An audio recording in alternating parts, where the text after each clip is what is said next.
আসসালামু আলাইকুম রহমতুল্লাহি ওয়া বারাকাতুহু। তো অনেক দিন পর ভুট্টার ভিড়ের দিকে ঘুরতে আসলাম। ধান কাটার ব্যস্ততা আর বৃষ্টি, প্রতিনিয়ত বৃষ্টি হচ্ছে। তো ঈদ হেন তেন বিষয়ের কারণে ভুট্টার ভিড়ের দিকে আসতে হয়নি। তো এসেছি একটু হলে ভুট্টার পাতা নিতে, ছাগলের দিব প্লাস গরুকে দিব। তো আপনাদের একটা জিনিস দেখাবো, দেখেন এই জিনিস অনেকে হয়তো দেখেছেন, অনেকে দেখেন নাই। সেটা কাঁচা ভুট্টা খাওয়া। শুরু করি। জ্বালাতে ভুট্টা আছে, ভুট্টাটা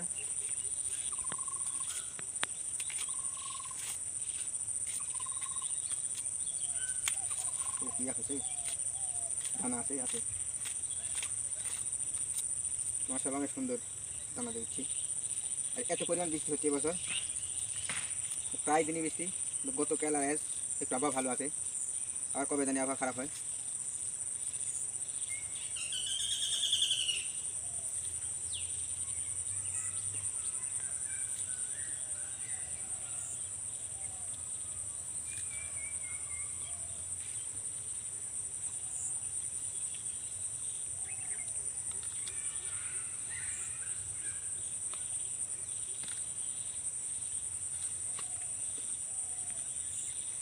মাশাআল্লাহ অনেক মিষ্টি এটা।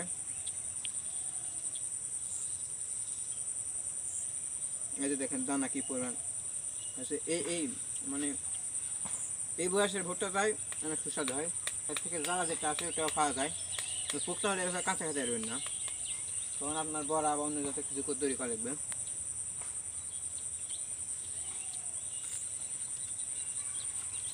ভালো পাতা কাটবো। একটা জিনিস দেখেন, এই ভুট্টার ক্যান দেখেন, মাশাআল্লাহ অনেক সুন্দর। এই যে এটা, এই যে অনেক সুন্দর ভুট্টা হয়েছে, কিন্তু এত পরিমাণ ঝড় বৃষ্টি হয়েছে এই বছর।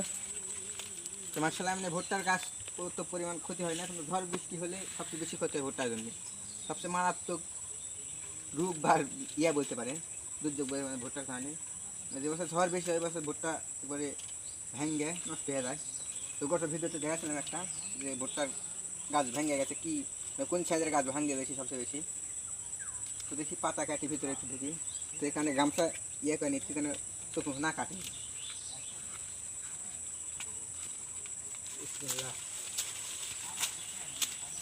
মশলা এই পাতাটাও ছাগলে এবং গরু অনেক ভালো খায়।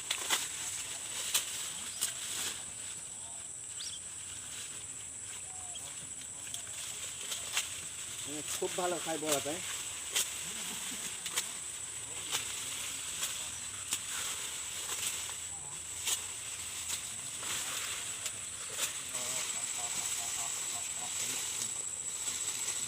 তো পাতা ভাঙা শেষ।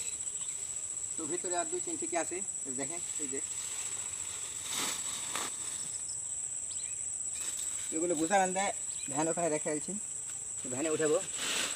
অত্যন্ত গরম, ভিতরে থাকার কোনো বুদ্ধি নেই, এত পরিমাণ গরম। তো ভাবছিলাম যে 2 বোঝা তাকে ভাঙবো, তো গরম এখানে থাকতে পারছি না, 1 বোঝা আপাতত। আলহামদুলিল্লাহ এইটুকুই ভাঙি।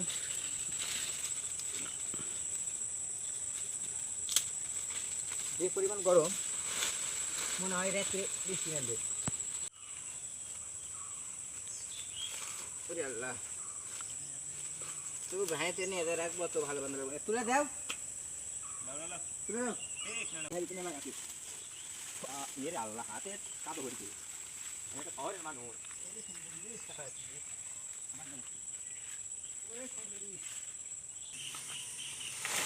আল্লাহ